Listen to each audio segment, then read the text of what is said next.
This is The Infiltrators, Scary Stories. Tonight, we take a look at allegedly true and terrifying Wendigo encounters on The Infiltrators, Scary Stories.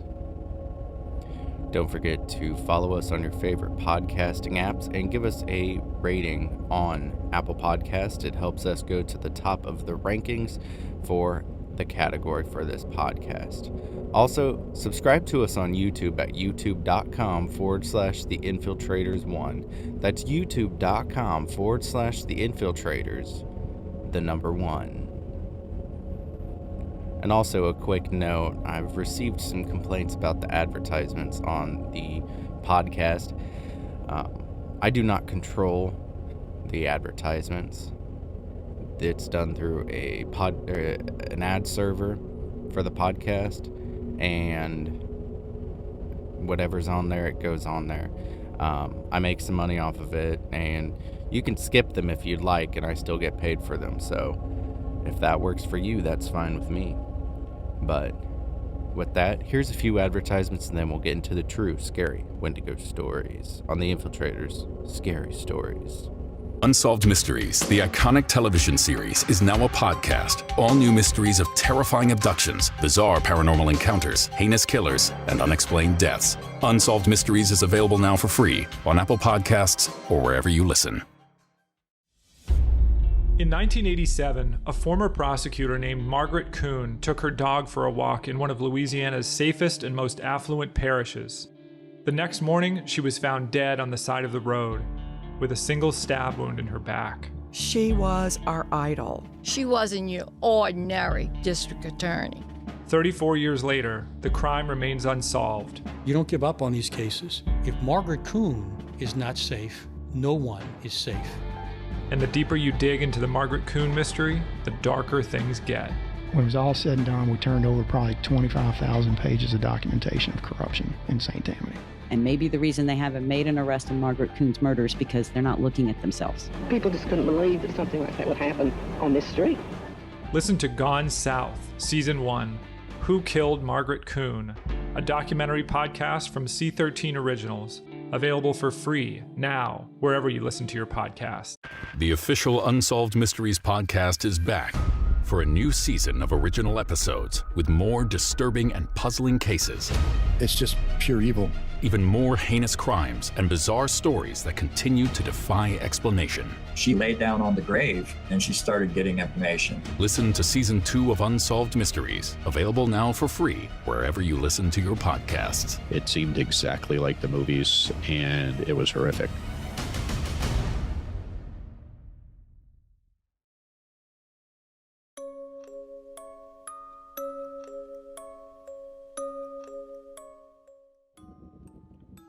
Number 1. So back in 2019, I remember there being a big uproar of unknown creatures roaming the forest, like Bigfoot and skinwalkers. But this story isn't about them. This story is about probably one of the scariest things I think I've ever heard about, the Wendigo. A few months after one of my friends, Jacob, mentioned this big uproar, I went to go see him since I had been enlisted in the United States Marines. I got back after being discharged, and one of the first things I did was go to see him. We're having a good old time, and he brought up the idea of going out to a little hangout spot his now ex-girlfriend took him to when they wanted to get away for a few hours. So I decided, why not? So I grabbed my gun, and we went out to this extremely secluded area and started messing around on the old dock that was there. It had been pretty much forgotten by the looks of it. Poorly maintained, and some boards were almost completely rotted through. So about 30 minutes into our shenanigans, Jacob brought up the topic of the Wendigo. The name sounded a little scary even for me. Curious, I asked him about it. He said that if you went into the woods and said Wendigo 3 times, you would come across the scariest looking thing you have ever seen. Me calling his bluff, I told him to prove it. To this day, I wish I hadn't. We started walking on this little path that led deep into the thick woods close to the Alabama state line. We walked for maybe 20-ish minutes and decided we were in a good spot. I feel it's worth noting that it had been raining a lot over the last few days, so the ground was completely saturated with water. I turned to Jacob, and he dares me to do it. I stood there in complete silence. The rest of the forest was almost silent as well, besides the tall pines swaying in the wind above our heads. Reluctantly, I slowly started to say it. Wendigo. Wendigo. Wendigo.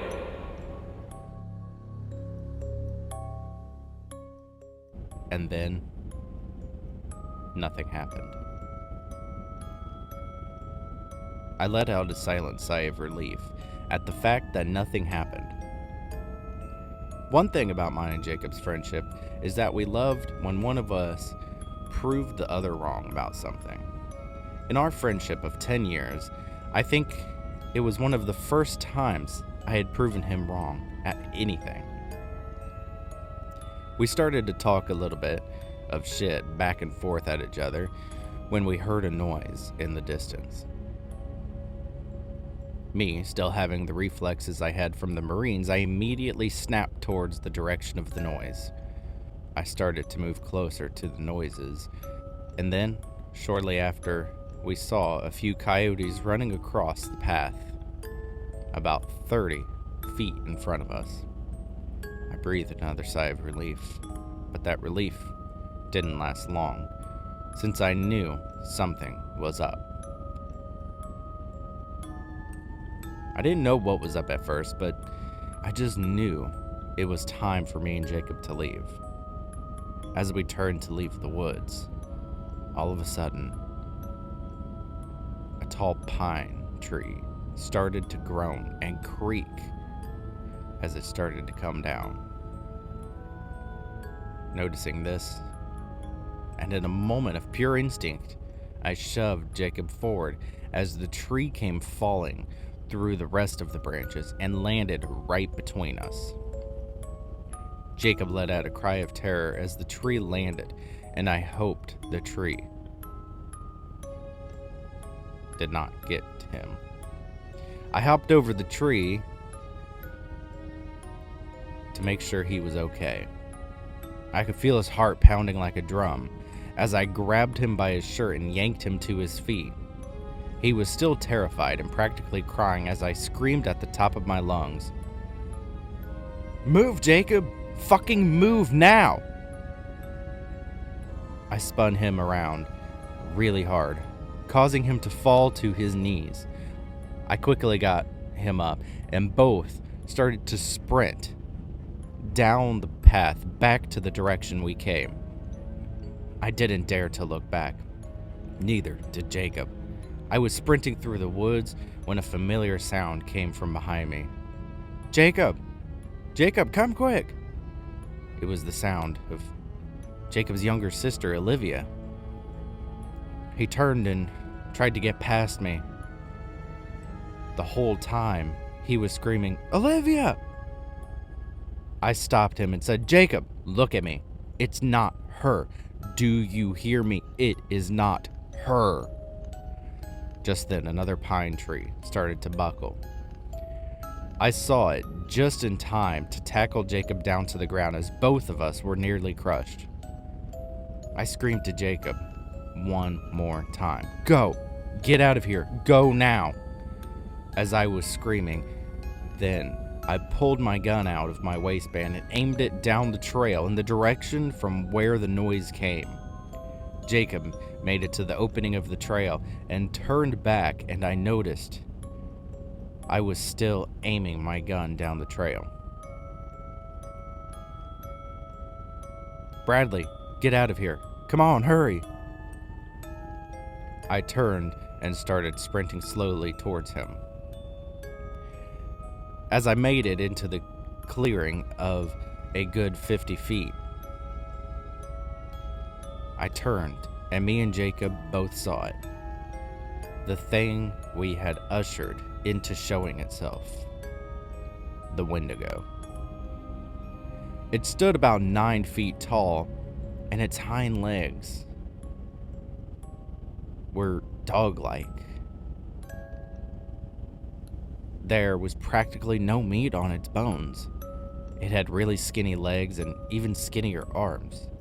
Its skin a pale white, almost like a vampire's. But the thing I noticed the most were the eyes. A vibrant blue, almost like a lightsaber blue, for those who have seen Star Wars. Having had enough fear, I raised my gun and fired at the Wendigo. Jacob, not sticking around to see if I had killed it, turned and ran towards the car. I turned and did the same thing as he passed me. That was my first experience with this so-called Wendigo, and I pray almost every night I never have to encounter something that terrifying again.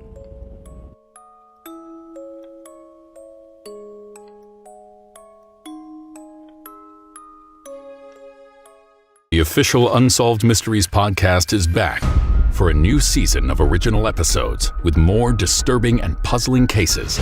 It's just pure evil. Even more heinous crimes and bizarre stories that continue to defy explanation. She laid down on the grave and she started getting information. Listen to Season 2 of Unsolved Mysteries, available now for free wherever you listen to your podcasts. It seemed exactly like the movies, and it was horrific.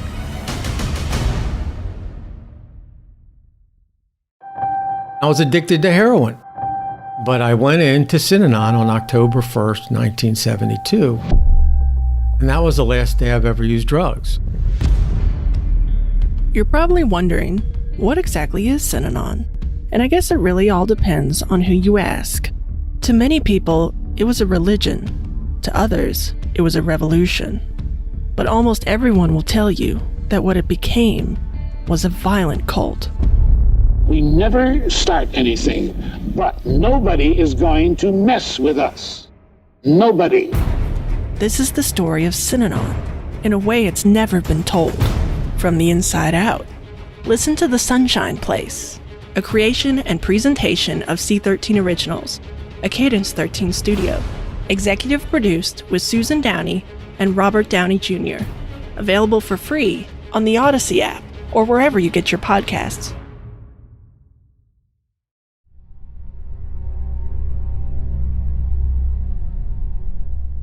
Number 2. My friends and I were being haunted by a Wendigo. This whole story takes place on an 8-mile stretch of road in Hamlin, New York. I was 16 years old and went fishing on a fishing trip.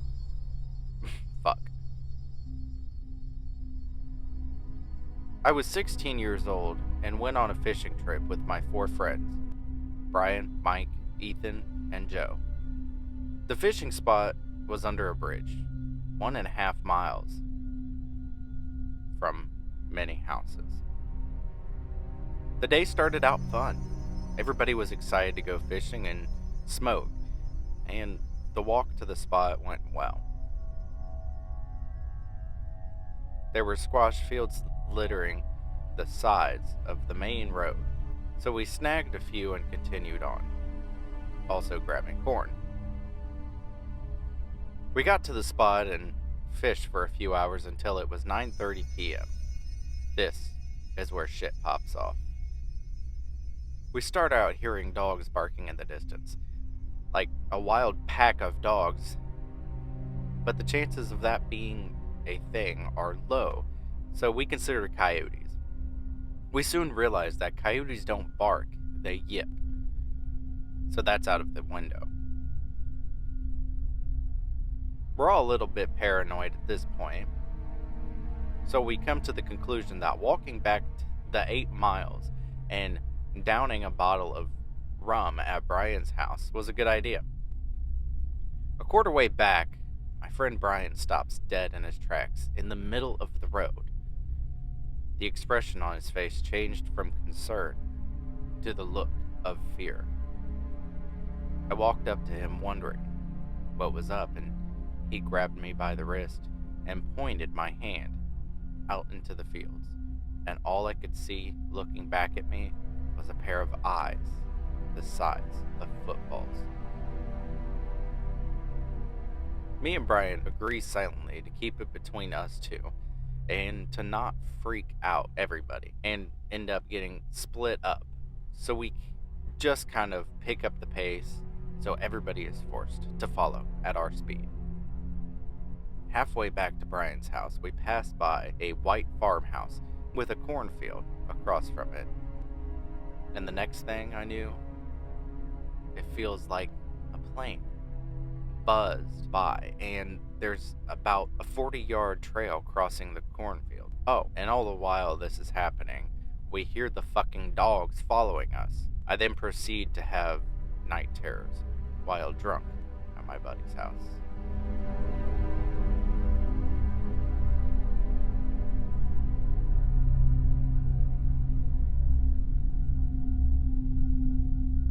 Number 3. Here's my worst encounter with the Wendigo. I live in Manistee National Forest region of Michigan, and my family owns 80 acres of woods. And when my cousin and I went walking through the forest, you would usually hear animals like birds, deer, and maybe a coyote or a wolf howling, but not this time. There wasn't a single noise at all. And then, after a while of walking, the smell of decay filled the air, and we just thought that it could just be a dead deer. We saw something. There was a creature that was crouched down over something, and it was taking chunks of it and swallowing it whole. Its teeth were like fangs about 6 inches long, and it didn't see us.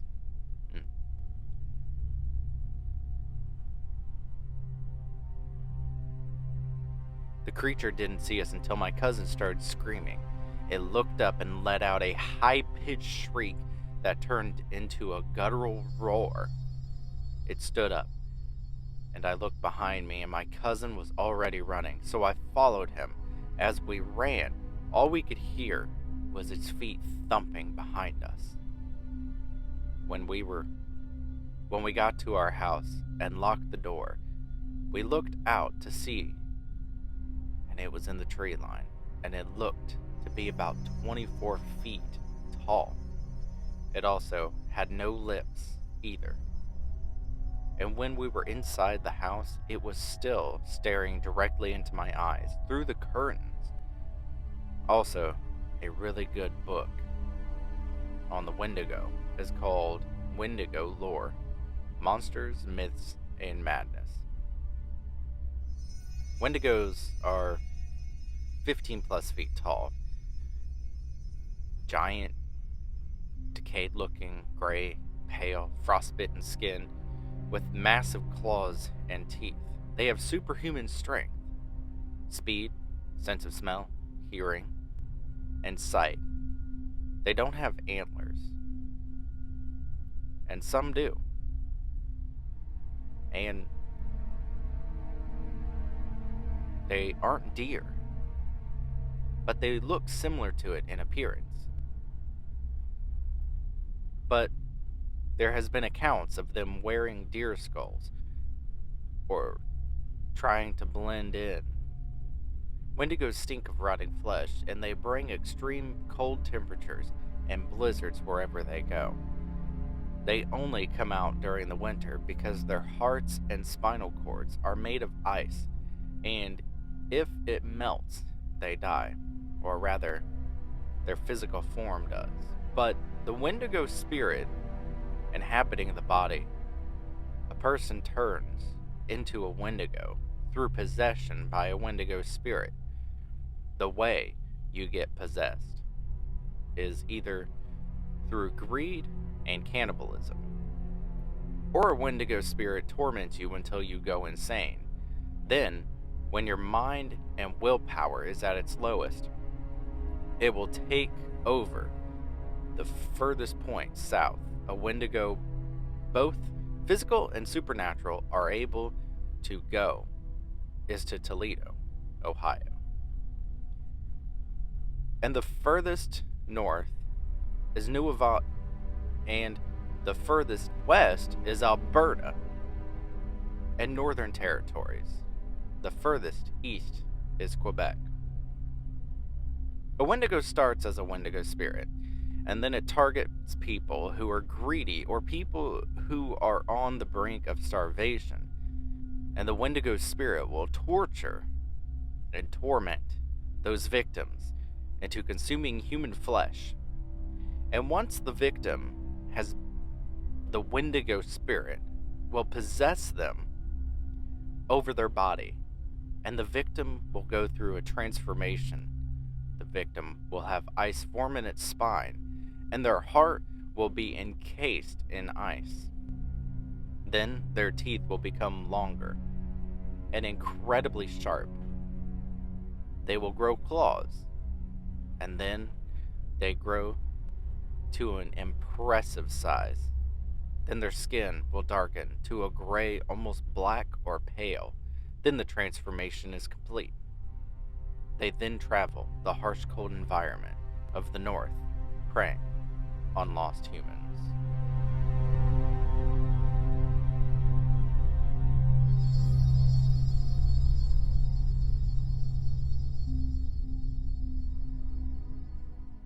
And that's it for this episode of The Infiltrator's Scary Stories. And if you ever find yourself in a situation where you encounter a Wendigo, please submit the story to us at theinfiltrators.godaddysites.com. That's theinfiltrators.godaddysites.com. Follow us on your favorite podcasting app so you never miss a single new episode.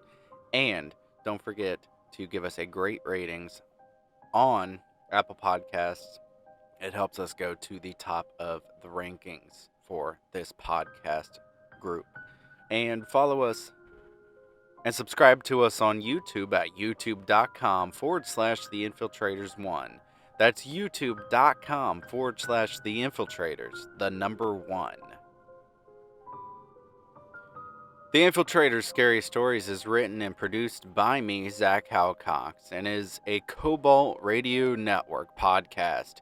You can find our other podcasts by going to Apple Podcasts and searching Cobalt Radio Network. Good night, and sleep tight, if you dare.